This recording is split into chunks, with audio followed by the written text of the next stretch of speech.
शुरू करते हैं तो हम बहुत ओवर कॉन्फिडेंट भी होते हैं। हमें लगता है कि हम 3 साल 4 साल बहुत मेहनत करेंगे, बिल्कुल डिस्ट्रैक्ट होंगे, सिर्फ पढ़ेंगे। पर धीरे धीरे करके आप नए शहर में आते हो, थोड़े थोड़े डिस्ट्रैक्शन से डिस्ट्रैक्ट होते हो, फिर आप वो जो दृढ़ निश्चय करके आए थे वो भूल जाते हो, वो कहीं ना कहीं पीछे चला जाता है।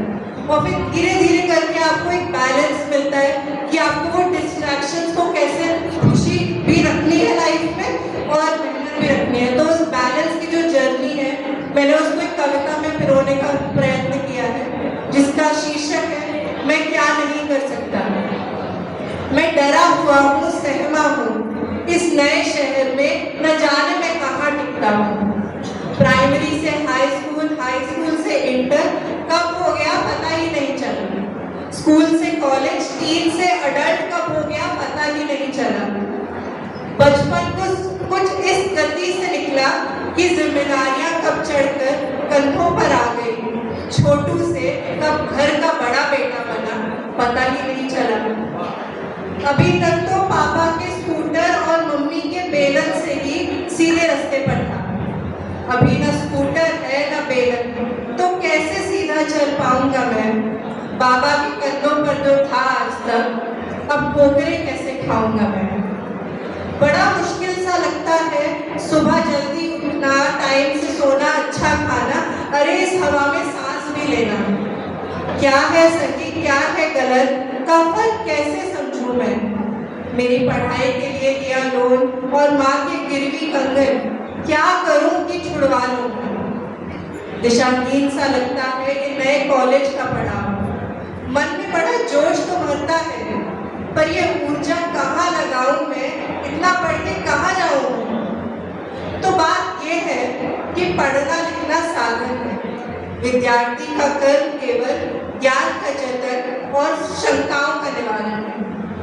एआई करते करते हम किताब पढ़ना भूल गए, फल के पीछे भागते भागते हम कर्म करना ही भूल गए। कर्म कर फल की चिंता मत कर, ये तो कृष्ण भी कह गए।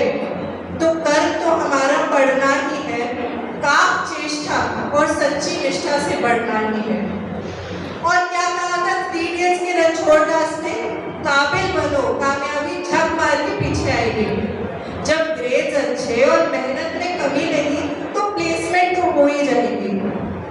अभी तो जीवनी शुरू हुई है, पाठ्यक्रम तो केवल साधन है। लक्ष्य पूरे होते हैं, खत्म नहीं, जीवन का उद्देश्य ही सुधारण है। हवाबाजी, गेड़ी मारना, सच कहूँ तो बस 2 दिन की चांदनी है। अरे 2 सिप से कुछ नहीं होता यार, ये केवल काल्पनिक कहानी है। फिजिकल और मेंटल हेल्थ तो सबसे ज्यादा बड़ा है। स्वस्थ शरीर में स्वस्थ मस्तिष्क हो, फिर भले ही सामने पहाड़ खड़ा है। अभी तो बहुत परेशानियां आएंगी, लगेगा अगर कोशिश करने वालों की हार नहीं होती तो मेरी ही नैया क्यों पार नहीं होती। तब ठहरना एक पल को, बंद करना आंखें, याद करना वो माँ की डांट, पापा का स्कूटर, याद करना वो उड़ने के सपने जो बाबा के कंधों पर बनाए थे, क्योंकि वही है जो साथ खड़े होंगे। फिर देखते हैं कौन सी मझधारों में पार नहीं होंगे। फिर पंख फैलाना आकाश तक और पाँव जमे हो जमीन पर, फिर देखना तुम सफलता अपनी नहीं रुकेंगे कहीं पर।